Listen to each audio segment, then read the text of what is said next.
and welcome back to the Moehn Auto Show. Special guest in the building here, one of our sales managers, Jordan Bishop. Hello, glad to be here. Welcome to the pod. Thank you. I appreciate it. I'm very excited. Yeah. We're very excited to have you. I am. I'm pumped up. We're in the boss man's office. I feel like we're breaking the rules a little bit. It's very official pretty cool. in here, yeah. Afterwards, I'm going to go It's through like his drawers. So. Moehn After Dark. Oh, no. Yeah. Absolutely. So what is your role here? I am a sales manager, one of, let's say, 4, because Charlie's kind of gone into some different endeavors. Yeah. But I primarily actually only work out of the Honda building, but we obviously sell everything. So that's what I do. That's awesome. What did you do prior to getting into sales? Sales in general. So I worked in manufacturing for a number of years. I've had a kind of a jack of all trades. Yeah, I worked at, I'd say my first real job was at Starbucks, and it was at Jackson here. Yeah, Starbucks? I worked there for 4 to 5 years, like quite a long time. What's your favorite order? Oh man, order to make or order to drink? Both. Probably the caramel macchiato. To drink? No, that's to make because it's pretty. Yeah, you pour the pretty. shots on top of the foam, and then you put the caramel crosshatch on top. Like it's a pretty drink. But mine would have to be the. Let's go white mocha. Okay. Yeah, we're gonna go white good. mocha. It's pretty good. What's the worst drink to make? Oh man. Let me guess. Any blender drink? No, those are okay. They do get backed up though. You're right. Anything? Yeah, probably any frappuccino. You're Because probably right. when I bartended, like anytime anyone would order something frozen, I'm like, no. I'm gonna change my Blender's answer. broken. No, it's a pour over coffee. So what it is you put the grounds on top of the cup in a funnel, and you have to pour hot water on it. You can't do it all at once, so you pour it and it drips, and then you let it go. Then you come back and you pour it, and they're just waiting. Yeah, it's a pain. It's a pain. But that's where I learned to kind of interact with the public. So it's where I first started. I worked with a bunch of my friends there. Sounds fun. Yeah, and I got to see different people every day. So that's how I knew I was a people person. I gotcha. Yeah. How busy did you guys get? Because sometimes when I come to work, I'm just like, all right, I'm skipping this today. Crazy busy, but we had like I was a drive-through guy. I loved working drive-through. I loved it. Yeah, I loved drive-through. But we had like a 3-minute timer, so we were super efficient there. We had great management. If we weren't getting people in and out in like 3 minutes, we had a problem. So that's where I learned efficiency too. It's like you really do got to get, and they're uppity people. You know what I mean? The people ordering Starbucks, like I can say bougie. that. Yeah, they're bougie. So you want to make them happy. So it's definitely scary in some ways, but. Did they have like the mobile app? Order ahead when you worked there? I'm old, so they did not. So I couldn't imagine. Not and trying I know to age you, but no, you did. Thank you. But and it's funny because aging me, one of the girls that I worked with as just a barista there is now the manager. Wow. Oh, yeah, wow. she's a Nice. super Good good for friend her. of mine. Yeah, and she took it over. So I'd say Black Friday was the busiest. Really? Just god awful. Yeah, it was terrible. Nightmare. Yeah, Would For Best Buy? Yeah. So Are you kidding Mo me? were probably working. I worked right across from Best Buy. Yeah. So Black Friday for him and for us was just insane. I used to work in the mall. I remember Black Friday. Fun. It was scary. Even car sales, Black Friday's pretty busy. Yeah. Pretty cool. It is. Yeah, it's neat though. What was kind of funny is we actually sold your old boss his car here. Right? Yeah, we did. Josh, shout out Josh. Thank Shout you out for your Josh. business. Yeah, he's the district manager now. So my gosh. former manager, Josh, just came and saw us 2 weeks ago. Yeah. 2 to 3 weeks ago, and he bought a car from us. So Making those he's- connections, Yeah, he's the keeping district that. manager. Keisha's the store manager, and then here I am. Yeah. You know? So mind you, he drove all the way from Lansing just He did. because of this guy. Yep. here. Oh, wow. Yeah. So we thank him. Special. It is. Yeah, it's pretty cool. So what skills would you say from like working just at Starbucks Mm-hmm. translated into like car sales? Because prior to being a manager, like you did do sales. Car Yeah, I sales. didn't. Yep. Yeah, I did do car sales Yes. before management. What was it? So at Starbucks specifically, Like or what skills did you bring manufacturing? in for this job? I would say from everything, I always tried to move up. So once I left Starbucks, I did a number of things. I'll breeze through it real quick, Yeah. so it's not just like a quick little cliff notes. So there was Starbucks, loved that job. That's at the top of the list. That's up there. I was a bricklayer for a little while. Okay. For about 6 months. And Interesting. then the Michigan season comes, and they let the lowest guy in the totem pole off. So when you're laid off waiting for work in the summer, you got to find something to do. So I found a job at Brembo. So I worked at Brembo. They make brakes. Mo probably. knows. He's Okay. kind of a high performance kind of guy. Okay. Italian engineered, so a super big company over in Homer. I worked there for about 5 years too, and I just wanted to climb up. So I've always been interested in starting and doing like what's next, and I did that there. I went from production to quality.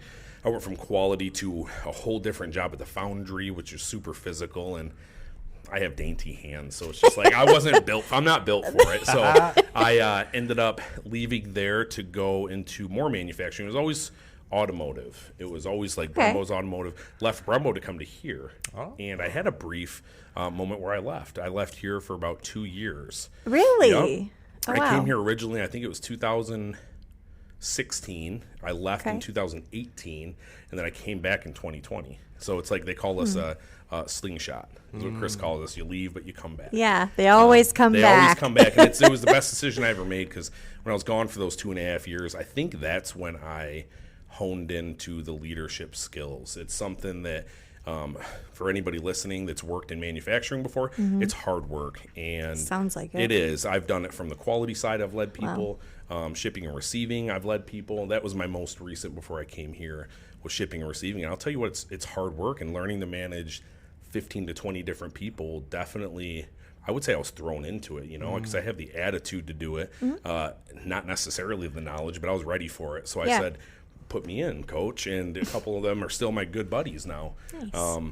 So it kind of honed in on that, and when I came back here for sales, I told Charlie I'm going to be the best. So I'm going to go over to the Honda building. I'm going to do as good as I could, and I did. And I think he saw that with that 2-year kind of hiatus. But you were just in sales, right? Yeah. Yes, I was just in sales when I came back. So Were you so you're in sales the first time you came, and then you left, went back to sales? Went back to sales, and I Okay. got promoted to management. So that's Awesome. where we're at now. Yeah, the rest is history. What would you say is the most rewarding part of your job now? I would say it's seeing the customer's face, just making them happy, because factory work's monotonous work. It's definitely needed. Like, you have to be out there. But I would go to work and just wonder, I'm building these car parts. Like, I don't get to see the people that are getting to enjoy them. And that's true. I'm that kind of person. So I'm just like, I know I'm making an impact, but I can't see it and I can't feel it. So I remember the grass isn't always greener. I think back to Art Moehn, you're helping a customer as a salesperson. The best part is like seeing them smile and taking that picture and just making them happy. So that's what I needed again. So that's what I fulfilled back here. And it's been, like I said, every day you get to see new customers, new people, new friends, meet new friends, and it's great. Yeah, it's about bringing a connection, right? That's what your secret sauce is for this dealership. Yeah, is to sell local, be local, and ultimately sell them 2 or 3, 4 cars. Yeah, as many, keep coming for the rest of your life. That's what I'm going to do, because God forbid I ever leave this company. I won't. I'm going to come back here for my cars. Like, it's just somewhere I want to be. So Yeah, that's I what wouldn't I go wanna- anywhere else. No, I'm not gonna. So you're pretty like a social butterfly. You get along with everybody. What would you say is like your secret sauce, just to kind of just mesh with everybody, and like your management style? I can't tell you. Just the gift of gab, probably. Yeah. Having that naturally is just something that has always just come easy to me. Understanding people from their point of view. I've been told, I think it's from a couple of the leadership people here, like Charlie, is you treat people how they want to be treated, not how you want to be treated. Because I want to be treated one way, but you might not feel that. So kind of being a chameleon and adapting to different personalities, whether it's people working here or customers. Same way. They all have different personalities. Everybody's got a different story. So the gift of gab has helped me a lot. I can talk. Yeah, I feel like you're everybody's friend. Yeah, no, I try to be. I try to be everywhere I go, and I don't try to make a lot of enemies. There's a few of them. Well, yeah. Yeah, you know who you are. But no, that's what I try to do. I try to stay positive every day, be everybody's friend, and just help. Just be a positive person when I walk in, and be as happy as I possibly can. Yeah, absolutely. So obviously we know this job is, sometimes mentally draining, takes a lot of hours. Obviously you just had a son about 6-7 months ago. He's 9 months old today. 9 months old. Yeah, little today. Yeah. baby. So can you talk to us how it is managing a family and then coming at work, putting in the hours, being stressed, and still performing, being a top performer? Yeah, we've had a pretty busy last year, from selling a house to buying a house to renovating a house to having a baby. And like I said, that's all happened within the last year. So coming to work and just not even putting it on the back burner, but you turn a switch a little bit. I'm going to deal with that stuff when I'm home, and I'll deal with that stuff when I'm at work too. And it's really all easy. Everybody's got the same amount of time in the day. If you can come in, manage your day, be efficient, not take your, stress out, because renovating a house is tough. Like you're waiting on people, and having a baby is tough. You're going to find out here pretty soon. Yeah, sure will. Just, I'm fortunate enough to have Jen that wakes up with the baby 100% of the time, and she loves it. Like, good. I couldn't do it without her, first off. So having a partner helps.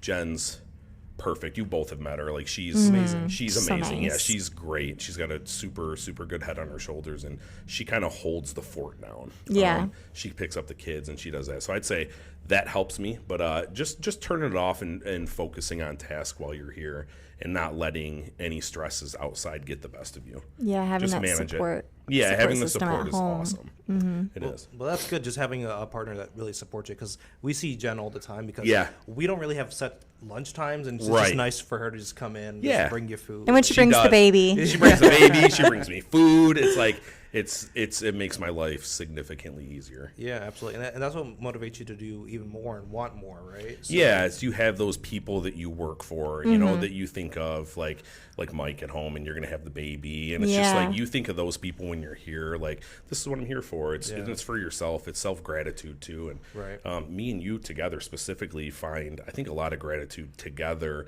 every time we can work a deal out and get something done and help somebody. So tons of people that we have in common that we've been able to help is I think something that we can share that I think is a gratifying part of this position. 100%. Even though when you beat me in fruit roll-up challenges, I still love you. Yeah, I did. If you haven't seen that video out, it's on our TikTok and our Facebook. The fruit roll-up challenge. It's great. It's harder than it kind looks. of wiped the floor with you. I did, dude. I did. I bet it's harder than it looks. I've never even tried. Yes. Well, I got some in there if you want to try. I ate one. I ate it like a normal person, though. I didn't eat it. It's not how I do things. No. When so you're in charge of currently 4 people, myself, 3 others. Sure. What do you look for when you hire somebody?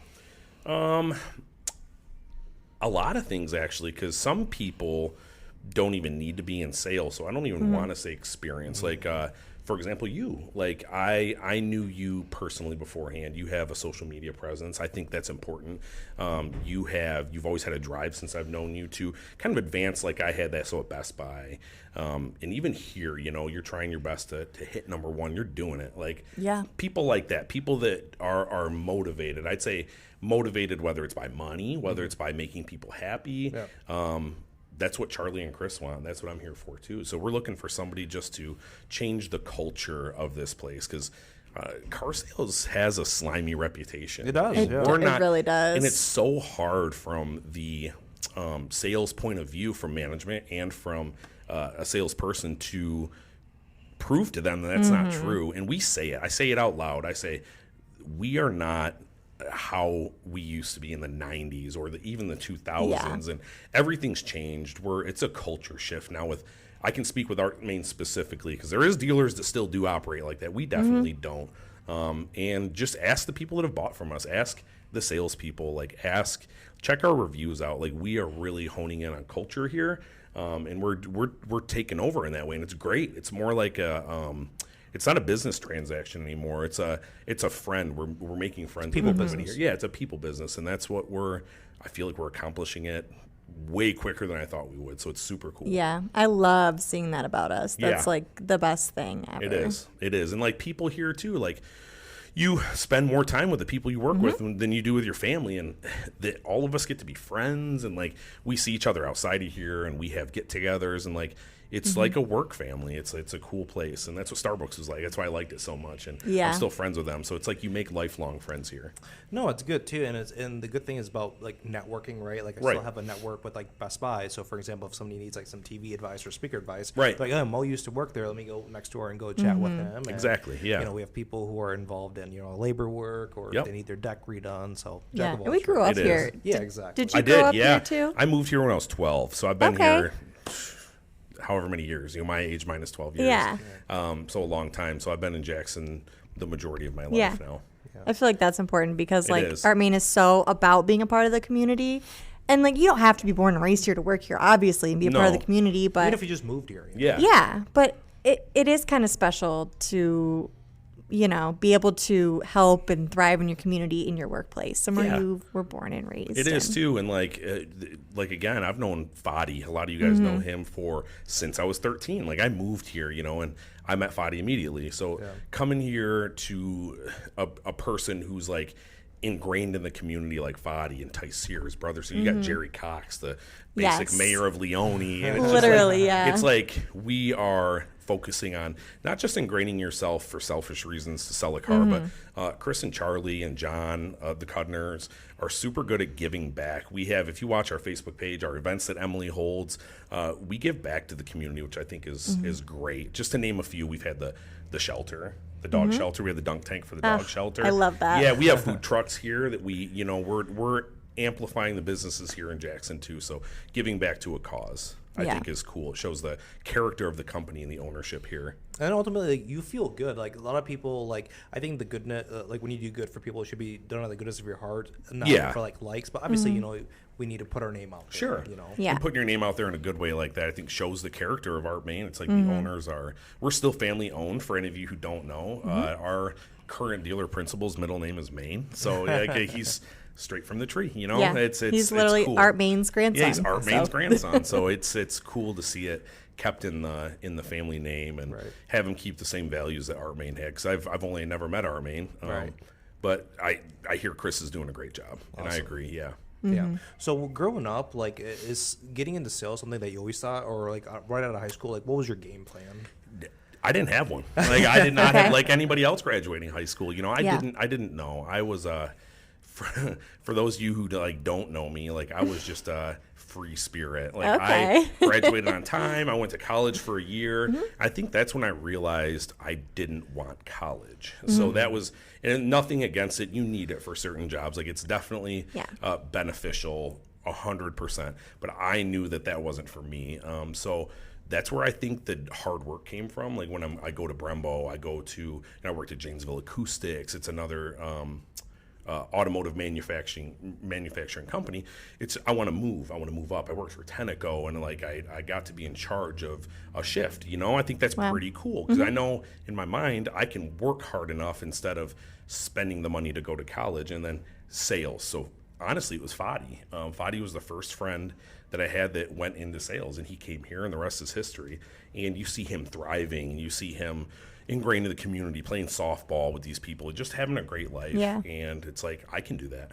Yep. And I did. Yeah, you come here and sell cars, you do good, and then you leave, and then you come back, you realize how good it actually is. Yeah, it is. Yeah. So obviously you're in management now. What's the long-term goal for you? Is to ultimately become a GM, or what do you think? Yeah, I think that's always the goal. You just reach for as high as you possibly can. I think anybody who's not in the spot where they want to be now should always reach for the next one. Yeah. And the next would be GM, General Sales Manager. It sounds like Chris is definitely open to expanding his empire. So as you think about Chris and Charlie buying more dealerships and making the Art Moehn Auto Group name bigger, there's more opportunity for that. So trying to prove that, buckling down, making yourself worth something while you're here, proves who you can be and what you can be. So the next step would be, general sales manager of something, general manager, just anything along those lines. Yeah. And as you know, in management, you've probably seen the highest of the highs and the lowest of the lows. Right. What's one feel-good moment that you could share, with the public? This is what I do. This is what I love to do. Somebody, I can't remember her name, and I wish I could, but somebody who goes through she went through a traumatic incident. Her name actually is Terry. I can't remember her last name, but she had a barn fire the day before she came and picked up her car. Oh my gosh. And to just be able to be the positive, and it's such a big experience to sell somebody a car. It's the second biggest purchase that a person makes in their life. Yep. And being able to be, she lost her animals. No. And she lost the animals, and it's a sad story, but she came in the next day and we got to sell her a car. It didn't seem like a transaction. You give her a hug, you treat her with sympathy, and it's just making a friend. We helped her make a money page. What is it? A GoFundMe? A GoFundMe, yeah. We helped her make nice. A GoFundMe. We shared it, and we got to share it on a broadside. Fadi share it. We had Art Moehn share it. So being able to be a part of the community to make her feel better. And, she just came and bought a car, and here we are probably sharing to thousands of people when it's all said and done was a feel-good feeling. But that's like the difference, right? Because if you go to a traditional dealership, they just get the sale and it's like, buy one down the road. But exactly. You took the humanistic approach, showed empathy, and went above and beyond. She probably will remember you for the rest of her life. Yeah, and we get a number of folks here, a ton that are crashing cars. So being able to be here while they're going through that gap claim, being able to be a voice for them. So if Mo comes to me, oh my gosh, they crashed their car, they're working on a gap claim, me being able to take the reins and talk to finance or go to Charlie, you know, kind of working up the line and like, we're a face for you to help in a devastating time. You know, you just crashed your... Well, that's traumatic. It's very traumatic. Very emotional. The last thing you want to think about is insurance and money and finances. It's like, oh my gosh, like, you know? Yeah, we have nice someone here to hold your hand through it. Yeah, being a person through it all. Just last week or the week before, we had somebody whose garage burned down. So they lost a car in the garage, and it was one of Andy's customers. So again, being a human and talking to this guy on the phone, you find out, you know, he's a truck driver and he wasn't able to be there while the garage was burning down. He said, just as a man, it's the hardest feeling to have your wife call you and say, hey, everything we work so hard for is falling apart. And you being there, you know, as a human instead of a salesperson saying, hey, we're going to let you drive this process. This is whatever you want. Why don't you come in? We'll start it for you. We're not going to call you and bother you. We're going to work at your pace, and we're going to let you kind of clean up your life and be here for you as a person. Yeah, that's so important because buying a car isn't like going to the grocery store or just buying a new dress. No. Like it's a huge investment. It's a huge decision, and a lot of times there's a lot of emotional baggage to it. There's a ton. Even just people having the cars for 10 years, like it's like I know. An animal at that point. Emotional, you know? It's emotional. Connection. We've had people cry and take photos of their car that they're trading in for the last time. They named it, and then they're literally crying tears of like sadness. But they're getting this new car, and it's like that's as funny as it sounds, as cliche. It's like a new life for them. So it's pretty cool. Yeah. Like there's a really good quote that I like. It says the content of your character is judged when things go wrong, not when things go right. Right. When things go right, everybody's fine. But when things go wrong, you know, how do you overcome that? And that's the difference maker between us and different other people. Right. Yeah, definitely. Different companies too. So now we got a fun segment. Now we got all the emotional stuff. Good. We're done crying now. No more crying. We'll start off easy. We really like games here. Okay, I'm ready. Let's go. Games. Let's go. All right. Dream car. I would say I'm gonna go Camaro. ZL1, I'm gonna go. I like to stay on brand, so it's like Chevy, I love Honda. Yeah, I definitely do love Honda. I don't manage a Honda building. I drive a Honda for everybody wondering, but we also drive a Chevy too. So I know Corvettes are the sports car, but I'm a Camaro ZL1 kind of guy. Yeah, well, maybe a 1LE. It looks like the Batmobile, man. Okay. It's a cool car. Would you want a black one? Like a Batmobile? Yeah, all blacked out. I'm gonna completely blacked out. Yeah. Okay. I'd say dream car though. That's a new car. Dream car would probably be a first generation Camaro. Okay. So we're talking 67 to 69 SS. If you made me pick, but new car, definitely a Camaro. Definitely a Camaro. Right. Okay. Cool. Chevy Camaro. Yep. You heard it here first. Here's the other. If you can have one food for the rest of your life, fruit roll-up? No fruit roll-up, man. No, I can't just smoke you every day. Yeah. No, and you have to eat it like that, really fast every day. I'm gonna say. Oh, that's tough. I'm gonna say either steak. Okay. Or. How do you like your steak? I like my steak medium. Okay. I know it's not medium rare, but I'd say medium's good. Slightly pink in the center. Or I'm gonna go lobster. I'm gonna go seafood. Lobster? Yeah, some sort of seafood. You're fancy. Yeah, that's what I'm saying. If you're making me choose, for the kids, I'd say pizza. They could eat pizza every day of their lives. I could too. Yeah. Oh yeah. My gosh. Same. Honestly. That'd be it though. I'd say steak or some sort of seafood, lobster. Okay. But every day, no problem. Every day, man. I could eat it every day. And that's it. That's it. Okay. I like that one. We're continuing on with the for the rest of your life. Okay. Questions. So if you, I was going to say if you could drive one car for the rest of your life, but it would probably be the Camaro. I think it'd be the first gen Camaro. Okay. Yeah, I think I'd choose that. Yeah. What about one beverage, one drink? You can have water, but besides water. So I can have water. I'm going. Let's do a non-alcoholic. No, I don't drink. Because, I know I'm not okay, a drinker, I didn't know if you liked beer, but you can't have that all the time. No, you can't. Yeah, I just get hammered drunk every let's day. not do that. No, not again. I would say I'm going Diet Dr. Pepper. Oh, Diet. Yeah, okay. I know. Yeah, send the policeman over. But it's just something we always have stocked. Jen drinks it. It's ever since we've been together. It's something I drink every day. I love Diet Dr. Pepper. I've never seen you drink it. Not here. It's always at home. I'm pounding them at home. Oh, you don't drink them here? No, never. I don't drink pop here. I drink. Oh, I'm going to change my answer. It's coffee. Okay. It's coffee for sure. All right. Iced or hot? Hot. Okay. Yeah, I drink an unnecessary amount of coffee every Just day. like black? Yeah. Yep, I drink cream and sugar at home. And then I leave the house, come to work, I drink black coffee, probably 4 cups of it throughout the day. Ooh. All day. Gosh. I can't live without coffee. I need it. I know. Yeah. Dream vacay. Probably Greece. Yeah. Probably Greece would be there. I've been to Europe before, but I only went to Poland, so it's like I didn't get to explore.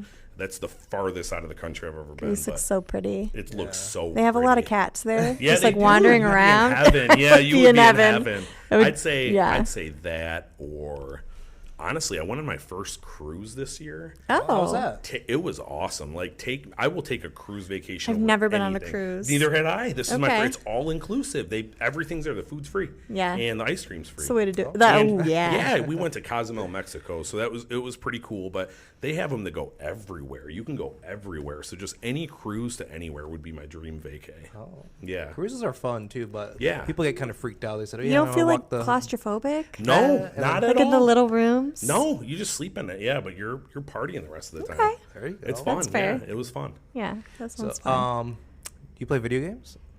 My kids do. I never did. My brothers did. Yeah, I don't play any. We have a PS5 at home that the kids. I feel like a lot of the guys here play video games. They do. Shane. Yeah, they all Shane, are talking Charlie. about. Foddy gets on. Foddy gets on. Tyseer, Call of Duty Tyler, or Matt, whatever. All of them do. Ken. Oh, okay. Yeah, Ken. Yeah, they I'm come the in only one. talking about war and battle. I'm like, what are you talking what about? Is going on? Oh, video. Okay, got it. Video games. I'm not in that group. No, I'm okay. not in the cool kid group with Charlie. And I all got them you in that the play video sports games. gambling. He's got me in the sports gambling. It's going to be dangerous. Yeah, Be careful. I haven't yet, but every event that pops up, I says, "Hey, Mo." Like I text him about everything. What should I bet on? He's like, I actually told him to bet once.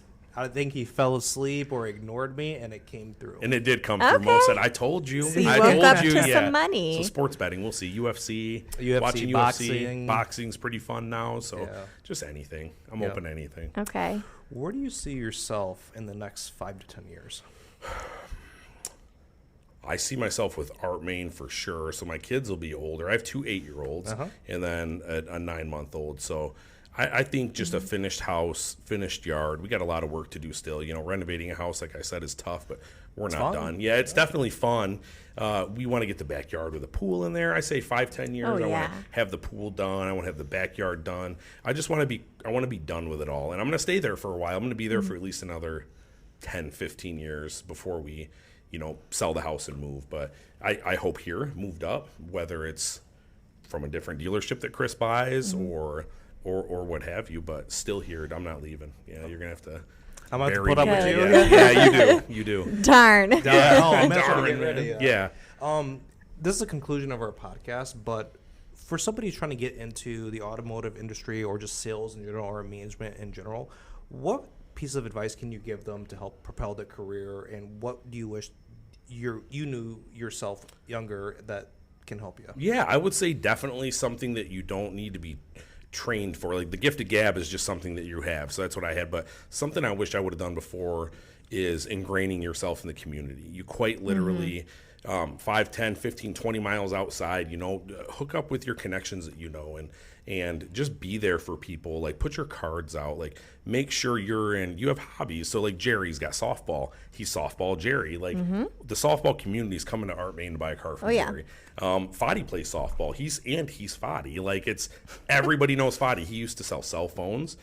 He's ingrained in the community, he's tagging people, and he's, me, I worked at Brembo. I could go to Brembo and put my name out there. There's 600 employees over there. It's like, get yourself into the community and just ingrain yourself there and be a human before you're a salesperson. So you don't want to go and meet people and say, "Hi, I'm Jordan Bishop, sales manager." "Hi, I'm Jordan Bishop." Like, "Hey, nice to meet you." And people are going to know what you do. They're going to ask you what you do. "Oh, I'm a sales manager at Art Moehn." "Oh, that's good to know." And then they remember you for that. So just being somebody who people already know in the community is super important. Yeah, and I can attest to that too, because the first time how we even met, I was at Best Buy. I know who you were, but you came and just introduced, and we just clicked. Right. It's like Mo, like that's something that I saw in you too, and a little backstory. I've known Mo for a long time, and I reached out to Mo and said, I need a guy. Can you be that guy? And he's like, I'll be that guy.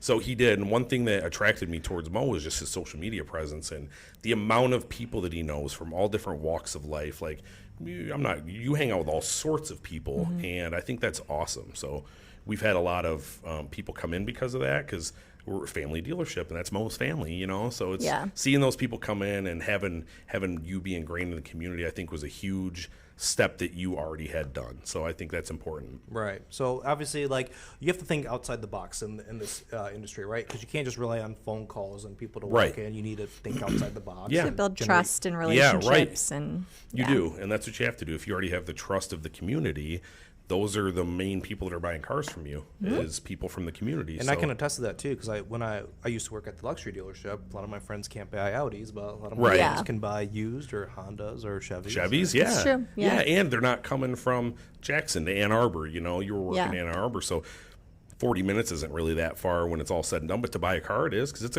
could be. You don't find what you want the first day, you got to leave, and then you come back. Like, are people going to come back? Like, time kills deals. Yep, time kills deals, and it's like, again, just treating that person like a human is the most important. So you're in Jackson right now. I already know where you live, man. Why don't you go home and think about it? You know, you're able to do that here. I think that's pretty cool. Well, that's a great piece of advice. Jordan, we want to say thank you so much. Of course, thanks for having me. Joining I appreciate us. it. Thank you. It was great. Thank you. It was great. We'll be on, what's that, next week? We'll be on next week with another special guest. Special. Yeah, this one's special. Special. This one's special. He is. I think you guys are going to want to use him, so it's pretty cool. Yeah, exactly. definitely. So we're excited to do that. So until next time, thanks. Thank you. Bye.